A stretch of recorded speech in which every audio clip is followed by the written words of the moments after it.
know when this YouTube streaming will be live?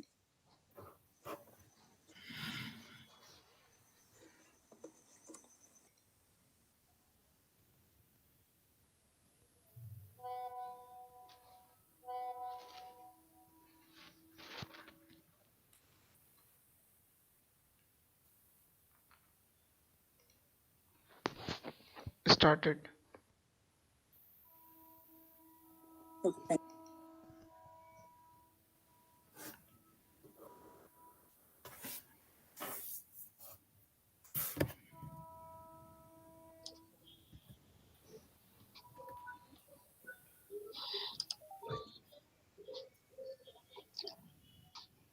So Pallav, Yes, sir. yeah, can you call me after a week's talk? Yes, sir. Yes, sir. Sure. Okay.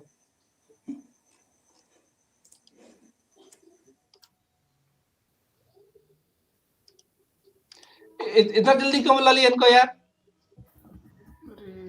नहीं sir, sir actually बोले थे कि like let's check it out, और हम लोग भी अपना chapter लोगों का इंट्रोडक्शन करा देंगे. वो ठीक है. Informal discussions, few minutes. Because in my calendar it was saved from 4:30, so I thought, how come it is 4:30? In Really, is it in 5 p.m.? So I think probably earlier you sent it at 4:30, then you revised it.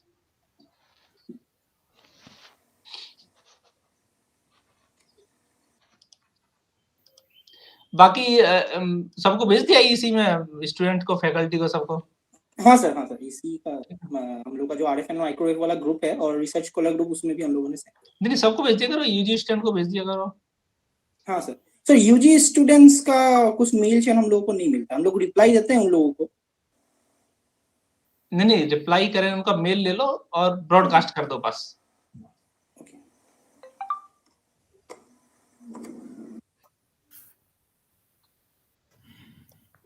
Or you can send to individual faculty advisors.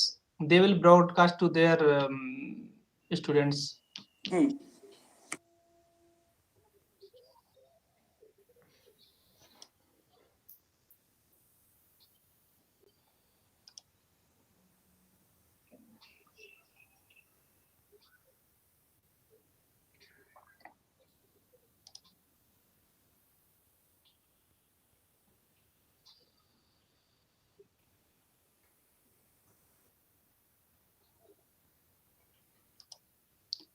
So, Avik, what are the restrictions in Germany right now?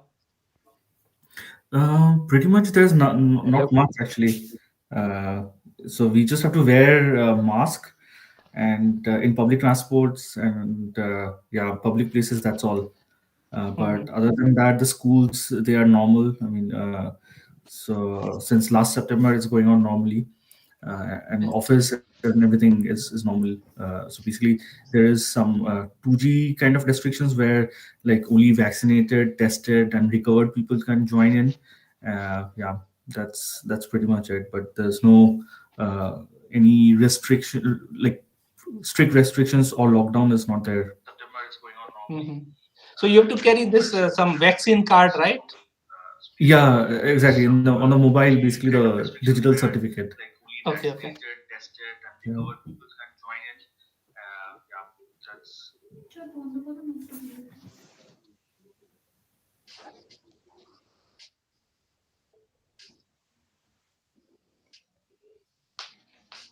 Hello.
So Vivek sir, we can start Okay. the talk, I guess. Okay, Vallabh. Yeah. Yes. So let me introduce Dr. Ravi Chandra. He is a graduate of IISc Bangalore, MS in signal processing with first class distinction, and he did PhD from University of Erlangen, Nuremberg. And currently he's working in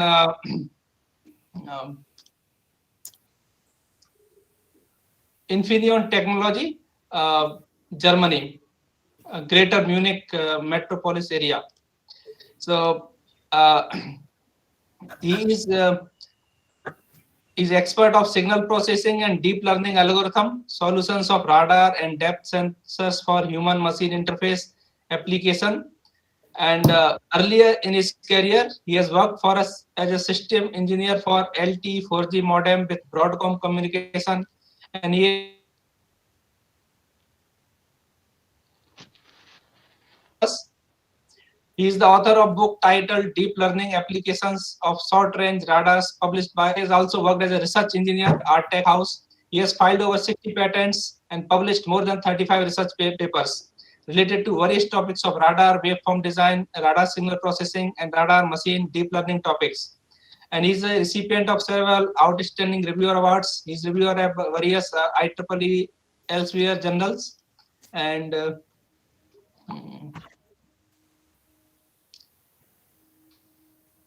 he has received one Spot Award from Airbus, and he knows languages like Bengali, English, German, and Hindi. So let us welcome Dr. Ravi Chandra. Thank you. Thank you for the introduction. Thanks. Yeah, basically, thanks for the opportunity and welcoming me to make a presentation in the forum. It's kind of a pleasure to be here. And the talk of my presentation today is Deep Learning Advances of Short Range Radar. I'm currently, as Sir said, I'm heading the advanced AI team out of Infineon in Nuremberg, Germany. So it's very close to Munich, actually. My talk today is outlined around introducing short-range radars. So typically when we talk sense or hear about radars, we are typically referring to automotive and aerospace radars, which are long-range radars. Now with the advances in silicon and also the advances in the computing technology, the silicon has actually been shrinked into a very small form factor, and we are able to explore a lot of industrial and consumer applications using short-range radars. And this is what I will basically introduce in my first part of the talk. I will then talk about drivers and the sensing functionalities of smart homes. What are the driving forces and functionalities that are actually introducing or taking us towards using these short-range sensing modalities and so on. I'll talk about radar processing neural networks for people localization and tracking. This is a classical application of radars in human-machine interface applications. And we'll talk about how, with a classical radar signal processing chain, we are typically how we would have done it, and basically how that is being replaced by neural networks currently, and what are the limitations, how and where neural networks are really helping in solving some of these problems and making it possible for us. Then we'll talk about cross-multimodal learning for people counting solutions. So how people counting problem. So it's kind of an intractable problem for radars. So typically these miniature radars, they are typically one transmit, two receive, and so on, or one transmit, three receive. And using such a configuration, typically detecting more than, two people in the same range band is mathematically intractable. And how neural networks combined with some of the advanced techniques of cross-multimodal learning can actually enable us to do and count such in those use cases. Then time will basically delve quite shortly into Bayesian deep learning. Will explain how that is being used and why that is relevant for sensor based AI processing and where it finds its applications in. And then we will we'll basically go through some application demos, some videos of how these short-range radars are being used in industrial and consumer applications. And we'll basically conclude with these application demos. So in general, we would, I don't know what the format is. Probably it's first the talk and then the Q&A, right, Pallab? Or are we taking questions in between?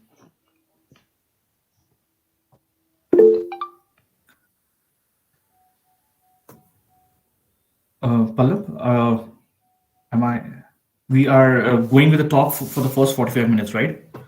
Yes, yes, sir.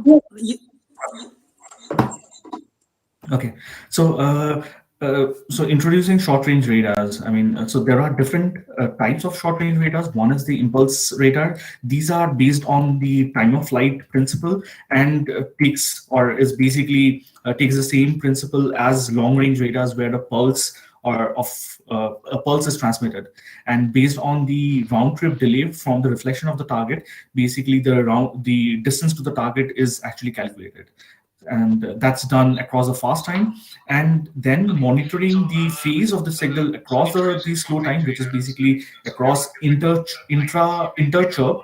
We can actually discern the velocity with which the target is moving.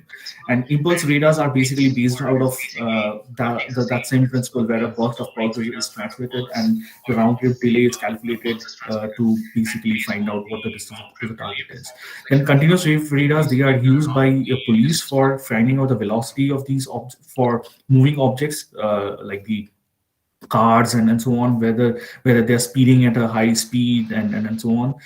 What is done is basically a continuous frequency is transmitted, and based on the Doppler shift, the velocity induces a Doppler shift, and that is actually sent back at the receiver to calculate the direction of the target, as well as the velocity with which the target was moving.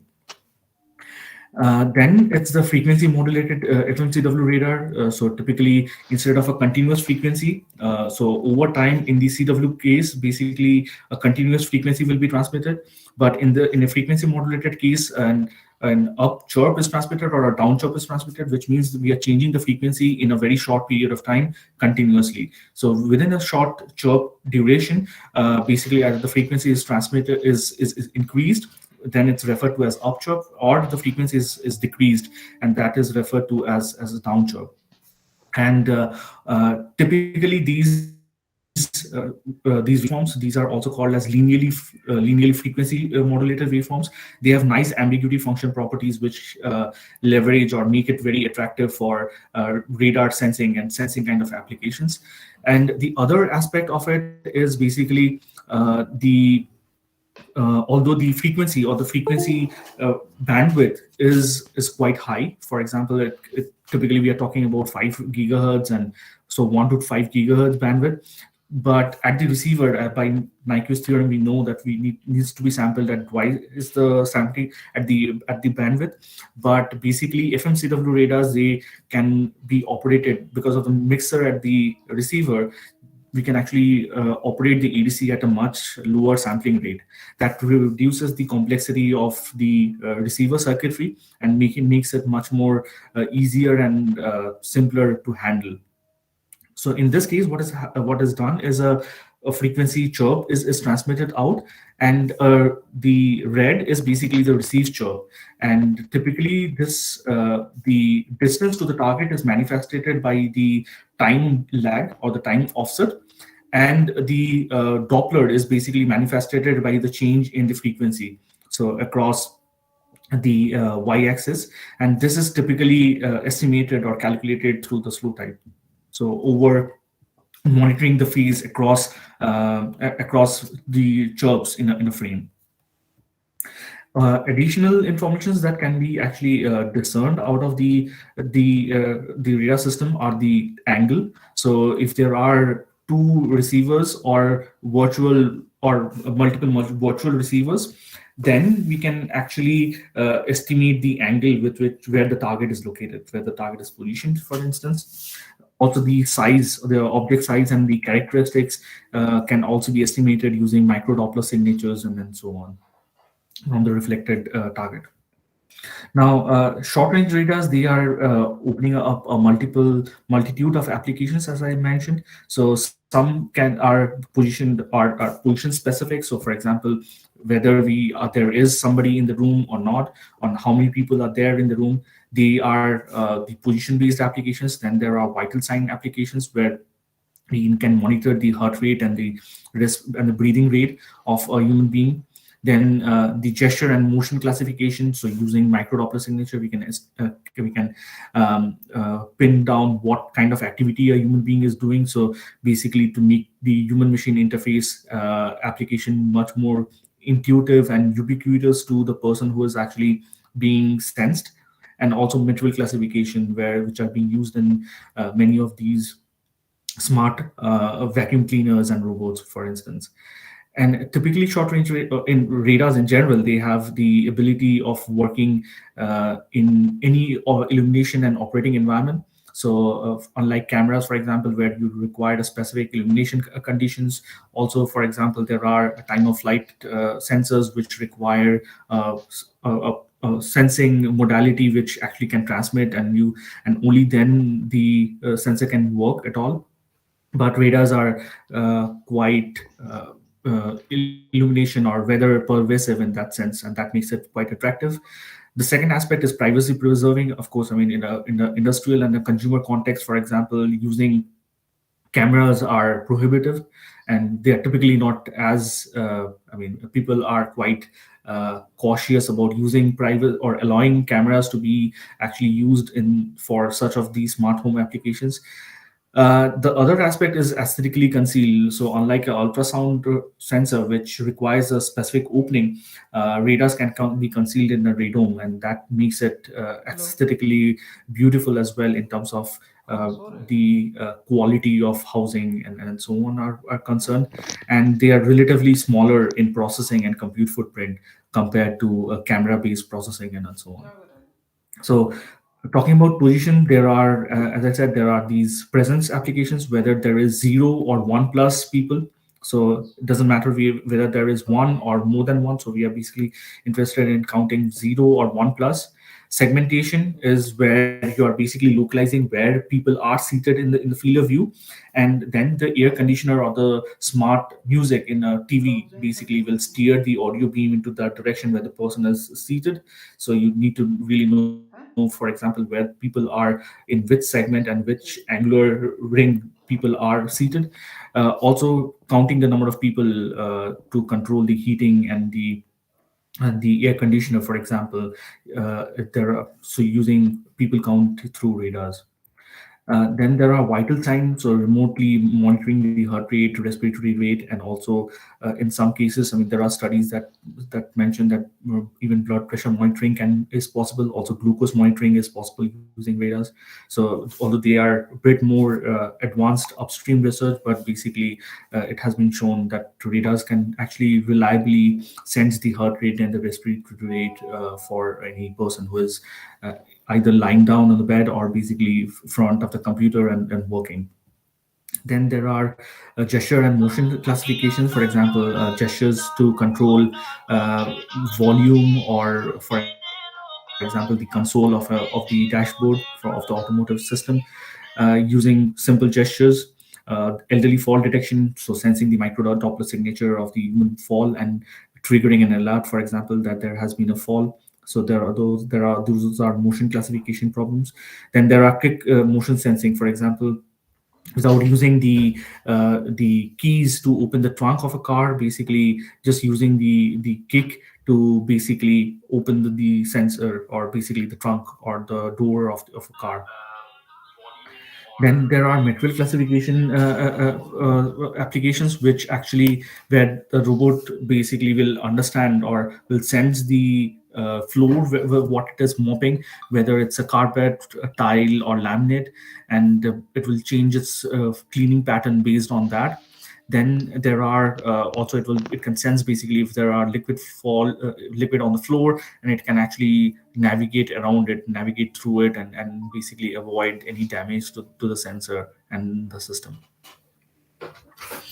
There are specific drivers and sensing functionalities of smart home. So some of the stakeholders and the driving force are basically comfort and convenience, safety and security, optimizing operational and capital cost.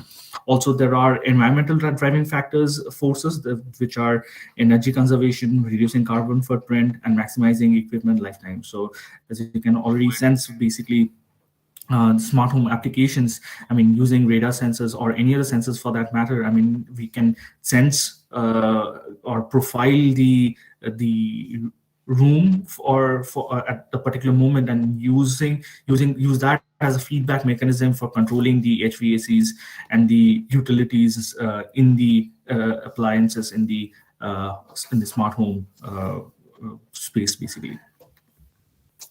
In EU itself, buildings are responsible for more than 40% of EU's energy consumption and 36% of greenhouse gas emissions from energy. So in Germany alone, around 22 million tons of CO2 can saving potential are possible just by controlling or using smart mechanisms of heating and control and cooling rooms, for instance. So currently we are in a space where it is in the C class of building control, where there are basic individual room controls using thermostats, but there's no demand-based control or no energy monitoring. And eventually where we would like to go to is at A, for example, where there's potential of integrated individual room control, demand control of heating, cooling and ventilation, and scheduled preventive maintenance and energy consumption monitoring would be possible. So that's kind of the vision what we are trying to push towards, and how also there are these other driving factors which are actually leading us towards that. And so that actually also brings in or introduces short-range radars into these spaces, basically of industrial and consumer applications. So there are different modalities of sensors modality. For example, the microphones, CO2 image-based sensors, pressure sensors, radar sensors, and all of these are have a very small form factor, which actually enables them to be used in industrial and consumer applications, and they are enabling many of these IoT applications. And so, for example, the alarm systems, they are they can be actually implemented through microphone and pressure sensors. Entrance counter or pressure sensor can be implemented through short-range radars. Air quality monitoring can be delved or delivered through CO2 sensors, for instance. Now, talking about radars and how radars are actually enabling some of these applications. So typically, for example, if you would like to localize and track a human being, this is how or not human being, but basically even a human of a target, for example, can actually be sensed through such a pipeline, where the first phase is to actually to generate the RDIs, what is referred to as a range-Doppler image. So in range-Doppler image, so the ADC data which is received at the receiver through interchirp as well as intrachirp, they are stacked into a 2D matrix, and basically across all the receive channels. And then an FFT is performed across the fast time, so the interchirp time as well as the intrachirp time, and that gets converted into a range-Doppler representation. And this range-Doppler representation basically depicts the intensity of the target, where the target is potentially moving around at a distance of 4 meters from the radar sensor. And then there are certain reflections due to the TX to RX leakage, because in FMCW radars, the TX and the RX are operating at the same time. So they are basically, there's no switch off basically of the receiver there, and that leads to leakage from the transmit to the receive. So once the RDI is calculated, the next step is typically to do some signal conditioning on top of it. So one typical processing is basically to do an MTI, for instance, where a moving target indicator applies to remove the static targets. So the static reflections, for example, in this case, the TX to RX leakage, they are removed. and the reflection from the moving target is actually retained in this case. And this is done across all the virtual channels. And then following that, an angular beam space transformation is done using Capon or MVDR, which converts the range Doppler information across channels to angle. So so the beam space transformation through Capon or MVDR actually is converting the angle, the received channel information to angle. Then the next stage is to do detection, for example, using constant false alarm rate detector. So the idea is basically to zero out all the other reflections and basically only zoom into the target of interest. So everything else is kind of zeroed out. So they are based out of the Neyman-Pearson's criteria of false alarm, so that it can be framed into a nice optimization problem where we try to maximize the probability of detection while ensuring that with the subject condition that the probability of false alarm is less than a certain fixed value. The next step is to do clustering, where the targets or the reflection points, they are grouped together. And in this case, so the idea is basically to not count or detect the same target twice, so or thrice, for instance, but basically to group all of them together into and say that okay, these are reflections from the same target, and that's what clustering is doing.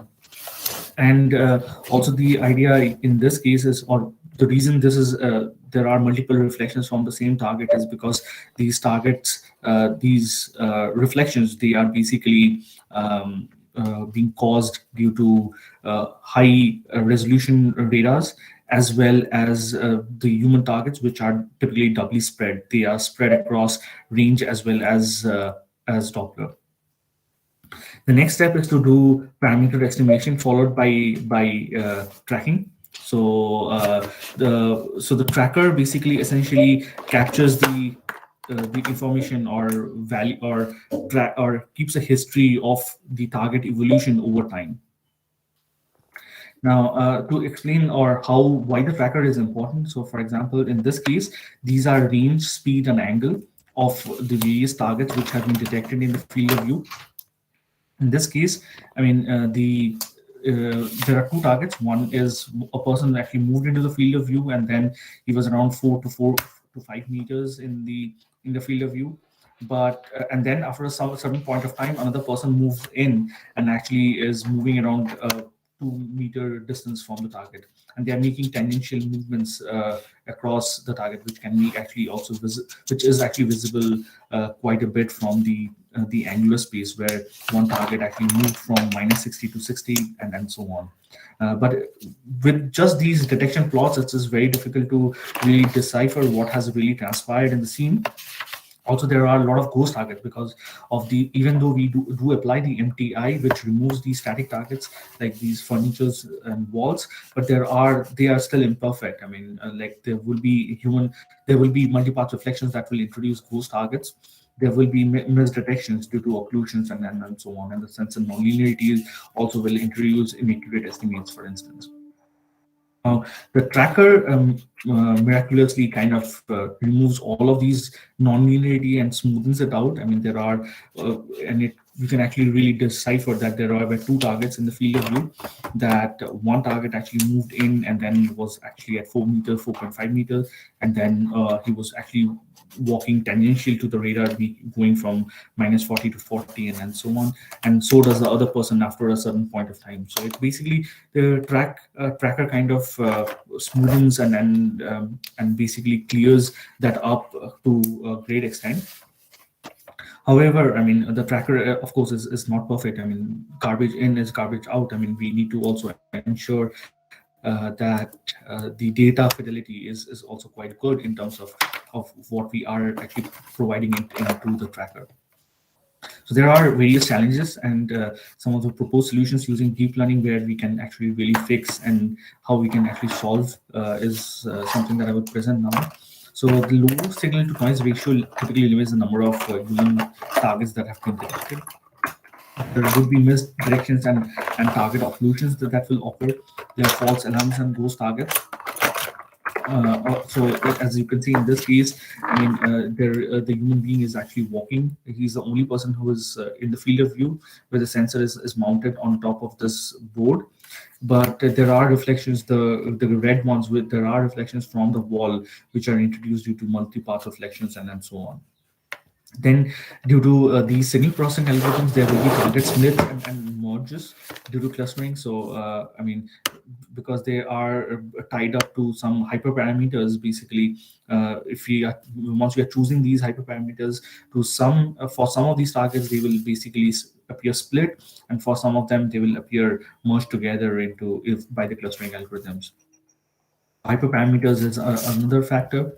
And to solve many of these problems, I mean, what we propose is basically to use parametric variational unit architecture using domain adaptation. So, there are certain aspects that needs to be taken care of. So the parametric neural network is important. So a model-based learning or a model-based layer, it needs to be there. So complex, what we call it as a complex frequency extraction layer. Domain adaptation, because no matter how much data that we collect using the sensor, it will always be limiting. So but we cannot do, I mean, when typically what is done in computer visions of using data augmentations and so on, they are not readily applicable to radars, for instance, or to sensor data, for that matter of fact. So domain adaptation is a technique to use synthetic data so as to scale our data set and to ensure that the network is learning the global minima. Variational autoencoder, these are used for better generalization using continuous latent space instead of just having a point estimate or a point prediction. So typically, I mean, taking the classical radar signal processing pipeline, what is being proposed is basically to replace the initial processing pipeline through a neural network, through a unit architecture, through deep learning, and the first layers to be model-based, to be parametric. So in the sense, like it needs to mimic what the range-Doppler image needs to look like. I mean, so trying to do what is called as non-uniform DFT to ensure that the training or basically the training basically, or the stochastic gradient basically reaches the global minima in this case, and the remaining part of parameter estimation and tracker remains as it is. So the first aspect of model-based learning through complex frequency extraction layer. So what is being done here is basically instead of having FFT or DFT, for instance, where we have uniform spacing across the fast time and across the slow time, here these frequencies are being learned. The sampling frequencies across fast time and the slow time are being learned through data. And typically it makes sense in this kind of applications for humans, because I mean especially across the Doppler, I mean across the range, there's typically no need, or basically there's no need to make it data driven. So having the uniform spacing is fine across the fast time, which is the range, across the range axis. But across the slow time, specifically it does make sense, because there are the human target, they have the static Doppler, which is for breathing and respiration, and then there are moving Doppler, which is when the person is moving around and having a Doppler or speed of around 100 hertz and beyond. So it helps to actually sample these frequencies much more granularly, the low frequencies around the vital sign and the higher frequencies, to sample them at a much finer space. And that helps in actually ensuring that we have enough data points to actually be fed into the next stage for detection and so on. And also, so these are the plots, for example, where the time domain data is plotted, the ABC data, which typically doesn't really, it's very difficult to interpret how the data looks like in a 2D image. The next is the range Doppler image, which is generated through RDIs, so the conventional uniform sampled DFT, for instance. And then this is the output of the CFEL layer, or the complex frequency extraction layer, or what is called as the parametric deep learning. And so out of the parametric deep learning, we actually have the same target, which is actually shown here.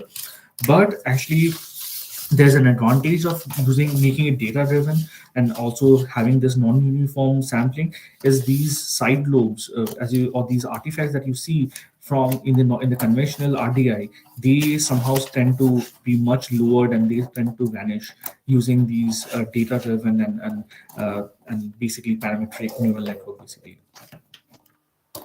The next aspect is of using variational autoencoder. So what is typically done is the data representation.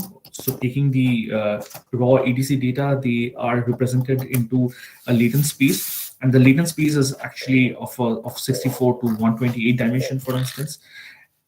And then the representation is decoded back through a decoder to actually extract the range-Doppler or the range angle image, for instance.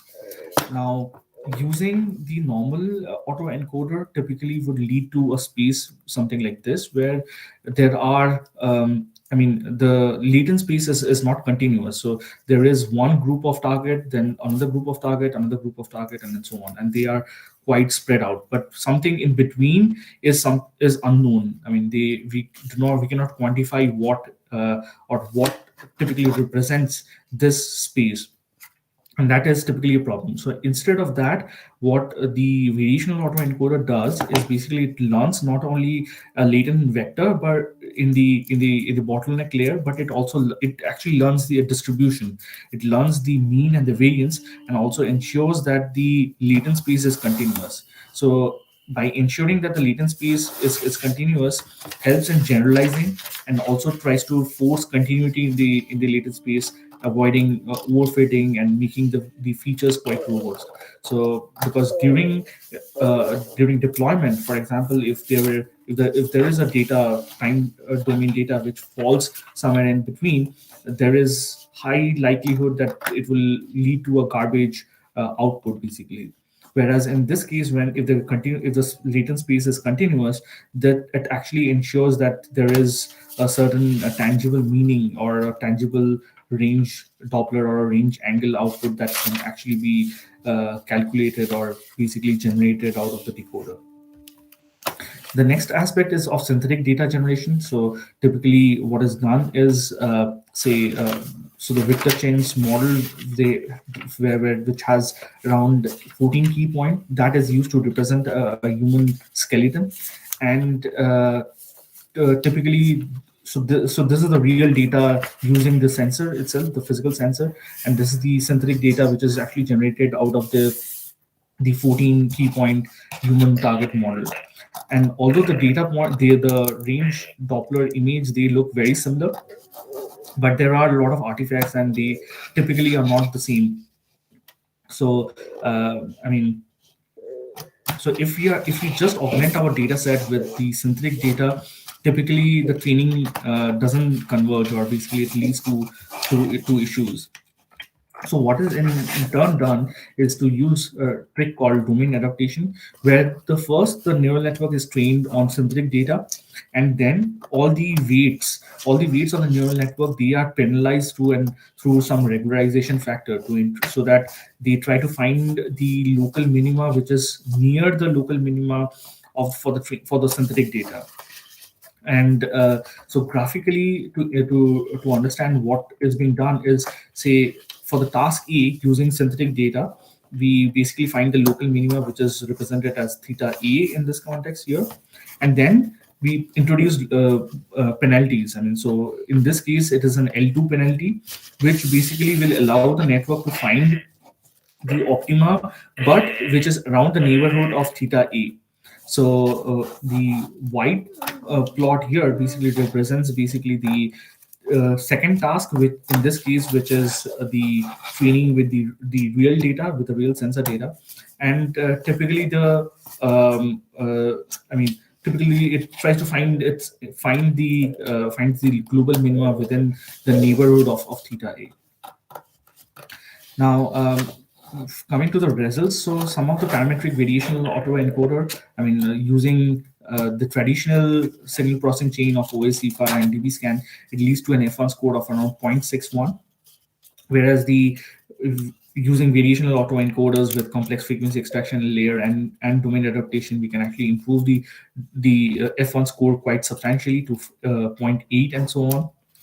And so these are some of the plots, for example, where we have the ADC data after MTI, then the ground truth labels, and then the traditional signal processing chain using OACFR and DB-scan, where in the red you can actually see a missed target and actually a ghost target which was introduced. And the proposed solution, we're using a neural network, we can reliably detect and sense all the 4 targets quite reliably. While in this case, it is always not perfect, of course. In this case, where the proposed solution actually one of the target got merged together, while in the signal crossing case, there is a ghost target as well as a missed target. And if you look at the receiver operating curve compared to the signal processing plot, where it is shown in the orange here, the red and the blue is it basically enhances the probability of detection for the fixed for a fixed probability of false alarm. So for example, if we set the probability of false alarm to be around 0.1, the probability of false probability of detection using the neural network based approach is significantly higher than what can be guaranteed through a signal processing based approach. So those are some of these the ideas or techniques that are being used today using neural networks to enhance the performance of the conventional radar pipeline. However, what the summary or the output of these are that we have to be conscious of uh, of not treating the neural network as a black box. We need to take care of what representations are required to ensure that the neural network is actually converging towards the global minima and is ensuring that it can scale, and it actually also fails gracefully if at all if there are scenarios where it fails. So that completes the first application of people localization and tracking. Moving over to the next one, which is the people counting using cross-modal learning. So most of our experiences in the world, they are multimodal. We see objects, hear sound, feel texture, smell, or odor, and taste flavor. So multimodal deep learning, they involve use of different modalities for performance improvement, and major challenges like varying noise levels, conflict between modalities, and different quantitative influences the prediction. So a deep learning model having multitude of sensing sensors and data representation are typically fed into the deep learning model, and actually they enhance and improve the performance of the neural network itself. So there are various different multimodal learning methodology, for example, cross-modal, joint embedding, self-supervised learning, multimodal inputs, and so on. We'll basically quickly move over to how it is being applied in radar context. So during training, the radar and the camera, they are basically trained in a teacher-student net fashion, where the camera is basically camera CNN is basically creating some representations which the radar CNN actually takes in. So there is not only in the unimodal context, it will only be the radar data where the neural network will be created along with some supervised information of regression task or classification task that the radar has to take care of. Whereas in this case, in the cross-modal learning, there is additional supervision which is being brought in by the teacher network, the camera CNN, for instance, and feeding it into the radar CNN to improve the performance of classification and regression. So, and during inference, it needs to be pointed out that the camera or the teacher network is no longer used. It's only the radar data, which is with the cross-trained radar CNN, which is actually being used for that specific classification and regression task. So, for example, this is like a high-level architecture of people counting solution and how we are solving it. So, as I also mentioned earlier, people counting in general, so using signal processing techniques, it's an intractable problem, because in this case we just have two receivers, and in a single range bin there could be multiple people, and if there are multiple people it can only detect and count only one person. But with neural network, what we are able to do is actually solve that, and using these cross-modal learning ideas basically, which are leading us into that direction. So what is being done is, in the radar data, the parametric layers, they are extracting representations which are again closer to the range Doppler representation, feeding it into the DCNN encoder, followed by the decoder, for example.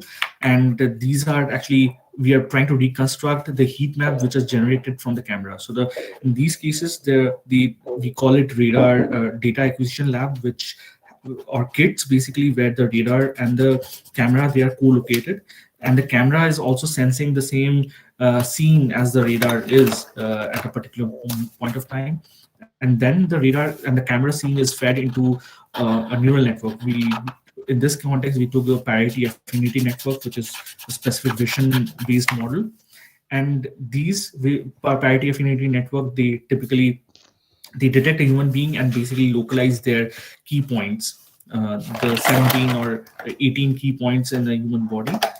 And that is basically then fed into a neural network which groups across the counts of people.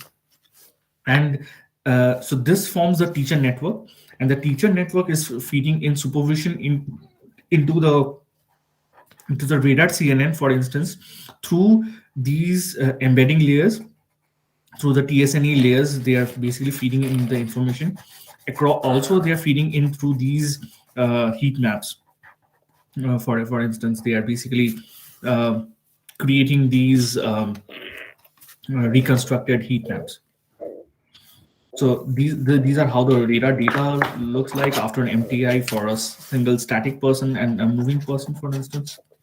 In the interest of time, I will skip through this quite fast, but in case if you have questions, maybe we can come to it later on. Then there are these camera heat maps, which generates the vision models and the embeddings.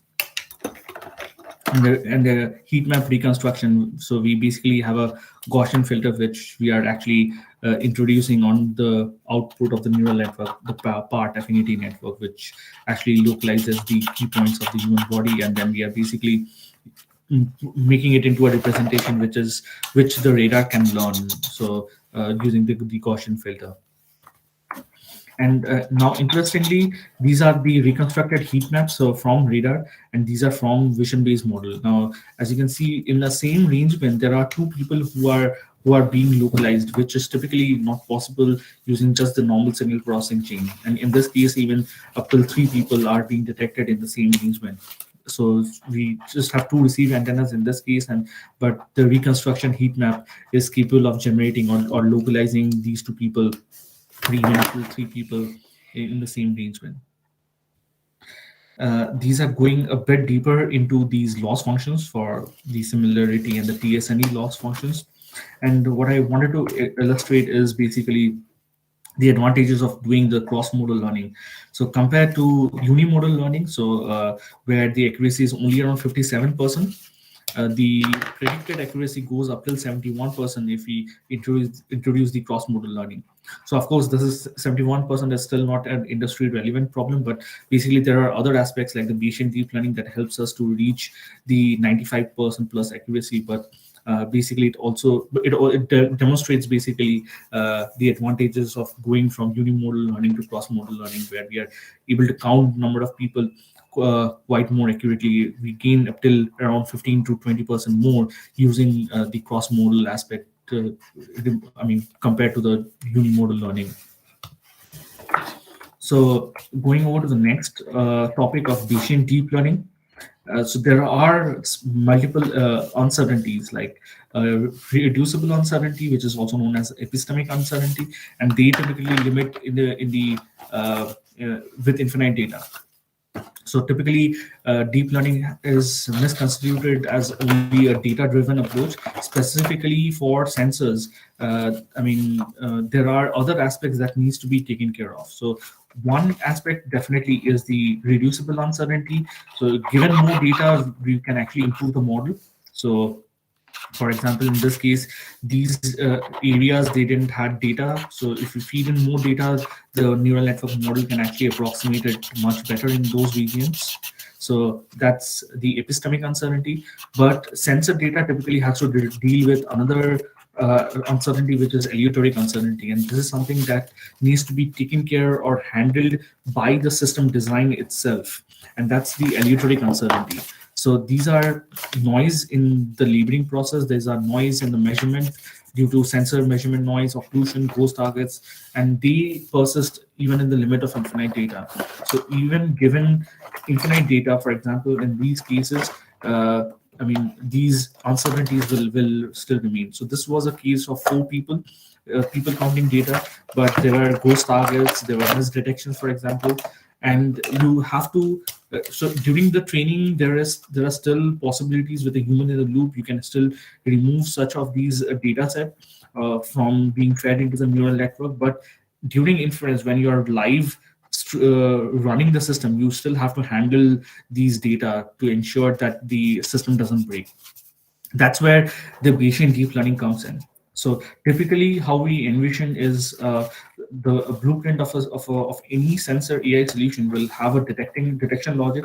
So either through a pattern matching or an explicit wake up, for example, followed by the prediction model, which does the classification regression or generative image, for example, for instance, as we saw in our earlier example.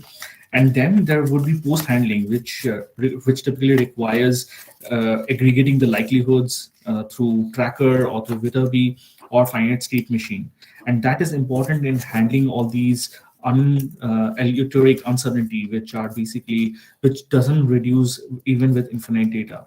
So no matter how much data you pump in, you're basically pumping in more measurement noise, more nonlinearities into your model. So that needs to be handled in your live system, and that's where the Bayesian deep learning comes in. And Bayesian deep learning with the post handling will also give not only the class label but also the confidence. For example, with what confidence it is actually giving out that particular output to ensure that even if the system fails, it fails gracefully. So and I'm short of time. I'll just take 2 or 3 minutes to quickly wind up. So typically, this is how the pipeline would look like, where we have the target detection followed by target association, then the tracker, and then it extracts some of these micro Doppler signatures followed by the classification network, or feeding it into an LSTM, for example. So the classification follows the tracker. But what we found a simple way of using or achieving Bayesian deep learning using the neural network model by feeding it back into the tracker and doing the classification of the tracked embedding. So instead of actually doing or classifying the embedding vectors out of the encoder directly, we are feeding it back into the tracker. The tracker is being used for smoothing these predictions, and then it's being fed into a small neural network to classify the particular label. So it improves the classification, it improves the OOD sample rejection. So also in a real deployment, you need to take care of what are these out of distribution samples. So essentially, if there are deviations in the data, what it is not really meant to, it needs to be able to handle such data. So that is another aspect that improves. And the location estimates, the tracker itself, the position of the tracker also improves, and the target association also improves by actually feeding in the classification information into the tracker as well. So we took the vulnerable road user data set having cyclists and pedestrians. So there are 3 cyclists and 3 pedestrians. And we could actually demonstrate that from the base model using quadrature variational autoencoder, which had an accuracy of around 85%, we could actually enhance it to beyond 99.22% accuracy in classifying these different targets, different vulnerable road users. So the classification accuracy improves using the Bayesian formulation that's there. Also the out of distribution sample rejection. So you can see these are the clusters of different targets for different base models. So TNN represents the triplet neural network, triplet variational autoencoder, and quadruplet variational autoencoder. So the take-home message is basically introducing the Bayesian concept of integrating the likelihoods with time actually ensures that the clusters and the OOD rejection are substantially improved over the baseline model, and that can be actually be quantitatively measured also through Silcote losses as well as Davis Borden scores, which are measures of how good the clusterings have been. And they're typically relevant and helpful for these OOD kind of detections, so the out of distribution detections and so on. And the target localization estimates, they also improve. So these are with the conventional tracker, and with the proposed integration of feeding back the classification into the tracker itself actually gives at least 5 to 10 times more accurate localization and accuracy. Also, the data association part during the crossovers are also improved. So in this case, with the conventional tracker, it did not work. I mean, the association was not accurate, but in this case, I mean, using more augmented information of the classification as well, or the target ID as well, actually helped in improving the association part during these tricky crossover regions, for instance. So that's another advantage which the Bayesian deep learning brings in, and it's relevant for many of these sensor applications that's out there. Now, I would like to quickly go through some of these application demos. I mean, these was mostly kind of a theoretical talk, but if you don't get to see how it's really applied and how the applications are built on top of it, I mean, it's kind of incomplete in that sense. So one of these are the people counting. So in this case, the left plot here is the range-Doppler image for which are being extracted from the target, and these are something that we are generating out of the sensor data as well. And for the practical application, ±1 accuracy is enough for it, because you can understand that what is being done on top of it is controlling the heating and the ventilation out from it. So a ±1 accuracy is tolerable. So you don't have to be exactly accurate for this kind of application, but basically we need to be ±1 accurate in terms of how many people are there and so on. And in this case, there are 3 people which are being counted well, but after a certain point of time, I mean, after I think 5 people, there will be a incorrect accurate count of 6, I think, and so on. So those are something which is, for application point of view, it's manageable and it's fine. But yeah, I think we have also improved the solution even further, where the count is even more accurate right now. So this is for using people counting, and we can also we have a solution which actually runs in a car, for example, counting number of people in a car. Then the next is gesture sensing, so controlling the volume, or so you can control the intensity and the volume of an application, or you can actually basically change the application, for instance. So the radar sensor is a very small, I forgot the dimension, but it's a very small form factor, which was also used it's there in Google Pixel 4 phone. So you can turn on the for light control, with a for push doing gesture gesture, as well as and presence then sensor. circle counterclockwise. You can dim the light exactly, and clockwise direction you can make it brighter. Exactly, yeah, you can turn it off with a down to top gesture and close it again.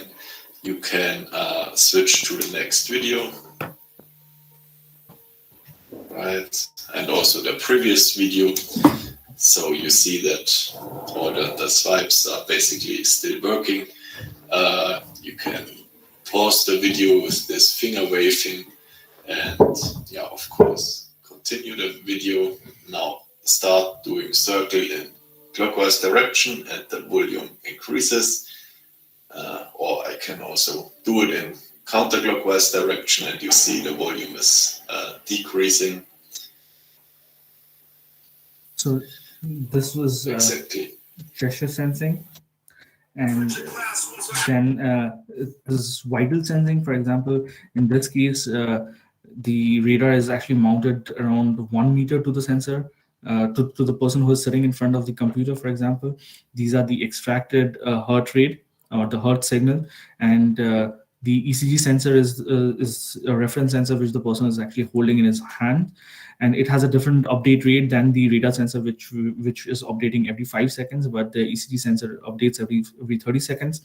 But you can actually see the accuracy is pretty close. I mean, even though the radar sensor is not something that the person has to hold, it's remote, but it actually it's quite accurate in terms of actually counting or estimating the heart rate of the person.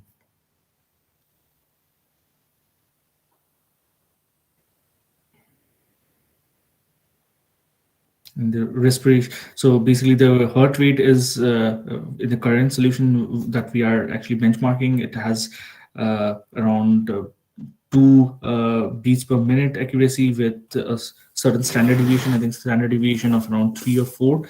And for the breathing, it is pretty accurate of 1 beat per minute, and standard deviation of around 2, I think.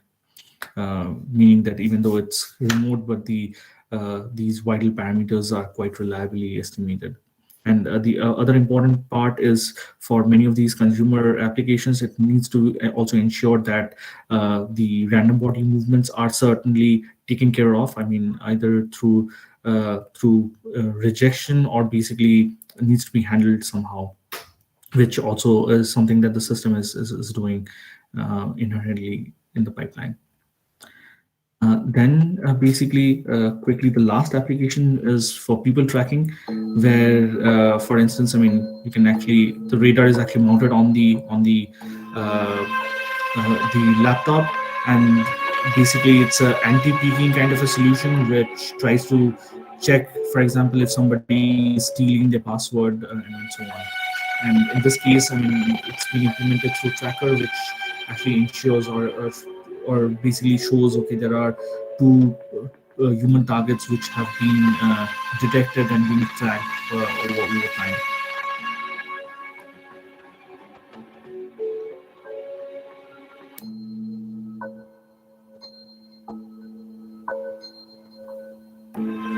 Yeah, so basically, I mean, in general, it can be actually repurposed, or the tracking solution can be repurposed for multiple different things.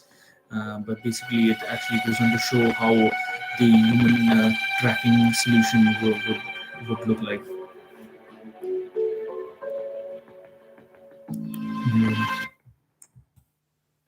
And these are some of the references if you would like to dig deeper into some of these topics. I'm sorry, I mean, I am a bit late, but Alab and Vivek, so over to you. Okay, thank you, Dr. Ravi Chandra. So now, how much time do you have? So can we take 1 or 2 quick questions? Yeah, for me it's fine. Okay. So then let me invite if somebody has a question. I see some questions are written by one of the audience, Dr. Ganesan Tyagarajan. So there are a lot of questions there. So maybe Dr. Ganesan, you can ask 1 or 2 relevant questions. Yeah, thank you. Yeah, I mean, as I have typed, actually, thanks for the talk. It's a very comprehensive one. We're listing all the aspects. Yeah, what is the distance metric you use it in the latent space? You mentioned about the translating data in space. Yeah.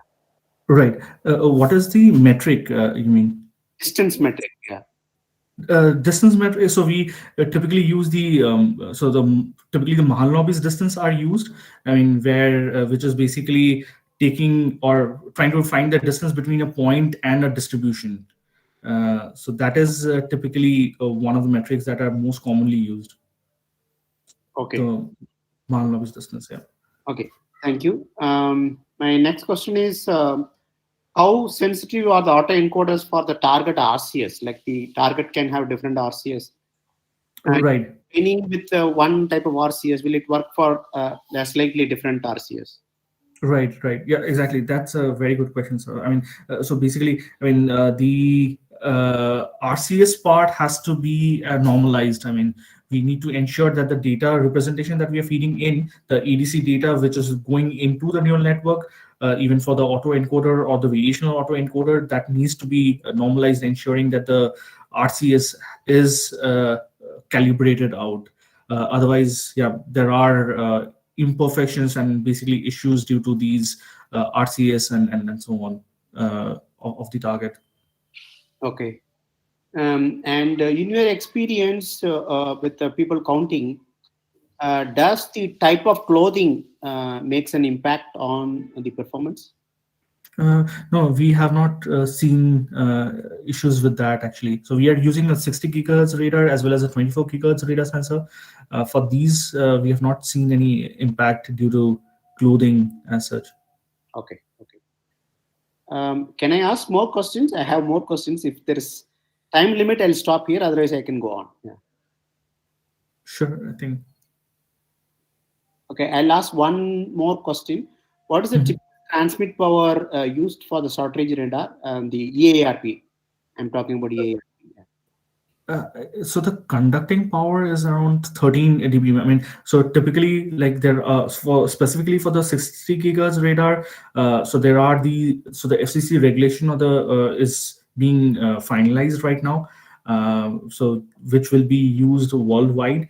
But there are still waivers which are possible. I mean, so specifically, Google has a waiver. But basically, the transmit power and the EIRP and also the duty cycle, for example, these are topics which are being finalized at the moment. But in general, I mean, these short range radars, they will have around 13 to around 30 dBm, for example. Okay. 1 watt you are saying, like maximum is 1 right. Maximum, yeah, exactly. Yeah, there are also questions from other speakers. Maybe can. Okay, thank you, Dr. Ganesan, for asking interesting questions. And there is one more question from Praveen Mali. So, sir, can you elaborate how multiple targets can be detected in a single range bin? Right. Yeah. So basically, exactly, this is like using a signal processing concept. I mean, it's a undetermined system of equation, right? I mean, you have so if you have just two receivers detecting more targets in the same range bin, it's a undetermined system of equation. And so the way the neural network is being or is capable of doing it, I mean, through signal processing methods, I mean, typically it's not possible as is understood. But basically with neural network, there are these cross-modal learnings, which are more additional information, as well as the micro-Doppler signature of the human being, which is basically being leveraged in this case to detect multiple targets. So because in this case, there are two people, for example, in the same range bin, but they have slightly different micro-Doppler signatures, which are being extracted and being sensed by the sensor, by the radar sensor, and this is what is being used to detect the multiple targets in the range bin. So that's what the neural network is implicitly learning, and we are basically directing the neural network into that direction to learn in that direction, basically. Does that answer your question? So does that satisfy you, Praveen?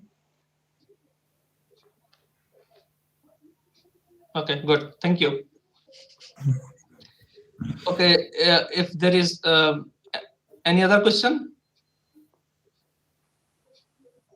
Sir, can I ask one thing? Yeah, please. Sir, apart from the topic, I want to know that with the help of radar and neural network, can you identify the person identification? The next Person- level of research, I want to know, because I am new to this topic with the help of Pallav Bhaiya. So, as I am an intern, I Right. want to know, sir. It is an upstream research topic, I would It's say. just like a computer vision, sir. Right. I need a person identification with the help of radar. Right. Yeah, I mean, I've seen a couple of papers which are there. So I mean, definitely it is worth spending effort or looking into that direction. So there are papers which go into that direction. I mean, right now it is a bit more upstream for an industrial R&D topic or looking into in that context, but basically it's worth looking into it. I mean, potentially the micro-Doppler signature between different people can be used actually, or even the vital signature between different people can be used to classify between different people. I mean, there are references or papers which talk about it. Okay, so just like a human gestures, walking, dancing, anything, sir, that can we identify that here person is a Shubham or not, or any other guy. With the help of that, you are saying, sir. Yeah, exactly. So the micro Doppler signatures of a specific human being, or for example, the vital signature. At least there are a couple of papers which go into that direction and use them for separating or classifying between different people. Okay, sir. Thank you, sir. You're welcome.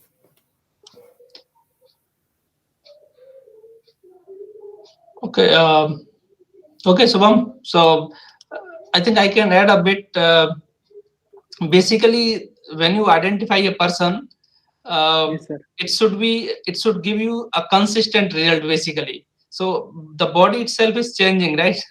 So Yes, sir. these micro signatures may change with time, but I don't know, Miss, a biology expert can tell, how the response of to a microwave signal, how it will get modulated over a period of time. Can we work on future work, sir? Just like next No, level of research. you can do, no problem. But this research is usually driven by some kind of outcome, right? So if there is outcome and people are willing to use that research, then you can go ahead. And of course, you can do for your curiosity also. And most of the thing they actually started with the curiosity. So curiosity is the first thing. So once you have the curiosity, then people will find some application. Although it may take time, but definitely one should start. Yes, sir. Mhm. Thank you, sir. Thank you. Good. So is there any other question? Okay, then Dr. Avik, maybe I have a little question. Regarding the future of this 24 gigahertz radar, 60 gigahertz radar that you are using for deep learning, means along with deep learning algorithms to track the objects and these things. So where do you see, means what is the future of this thing, means where it is going basically? Yeah, so many of the consumer applications, I mean, are already adopting it. I mean, we are, of course, I mean, many of the solutions and the sensor are going into smartphones. That's one. They are going into these Nest kind of devices. I mean, so these are smart tabs in a room for monitoring the sleep overnight and so on. So they are going into those. They are going into TVs, for smart TVs for directing and localizing where people are. They are going into HVACs for controlling the heating and the air conditioners and so on. So there are, I mean, these are, I mean, also they're going into these microphone-based systems. I mean, so basically using them as a presence indicator to when to wake up the microphones and so on, and to place where the person is. So there are directions on where these radar sensors are being integrated into these commercial, industrial, solutions basically. Okay, thank you for that. And there are a lot of students are also here, so maybe for their benefit, I can ask, take a liberty to ask one more question. So, how do you see, what are the job prospects? Let's say some graduate, postgraduate, they specialize in deep learning or in radar. So, what are their job prospects in this area, and how can they benefit? Yeah, so I think sensor-based AI is a topic which is growing currently. I mean, not only Infineon, but I think there are other market competitors and players who are actually hiring big time. I mean, into the space. I mean, bringing in IoT and also radar sensors into the space. So there is quite a big opportunity and basically direction in terms of not only research. I mean, but basically also productizing and bringing it into the market as well. So there's a huge scope which is there right now. So what is the knowledge required? Means what kind of knowledge they should get? What kind of courses they should do? Yeah, I think the signal processing, deep learning, machine learning, deep learning, along with microwave and RF, having an understanding of RF. These are definitely quite relevant, as well as DSP and the embedded architecture and the embedded processing part. And because most of these solutions will be running on these microcontrollers or the embedded platform, so it really helps to actually have an understanding of how to translate into many of these ARM processors and so on. Okay, thank you, Dr. Santra, for your time and a very nice, wonderful talk. Thank you. And wonderful audience. They asked such nice questions. So, Pallab, is there anything else? No, sir. Fine. Thank you very much, sir, for your time. Okay. Maybe because generally, if somebody gives a talk, we have some kind of gift for him. But you are in remote place, so can we give some kind of certificate to him? Yes, sir. Sure, definitely. Okay, so that you do, right? Yes, sir. Thank you. Okay, thank you, Dr. Avik. Thank you very much. Thank you for the time. Everybody else. Thank you. Bye.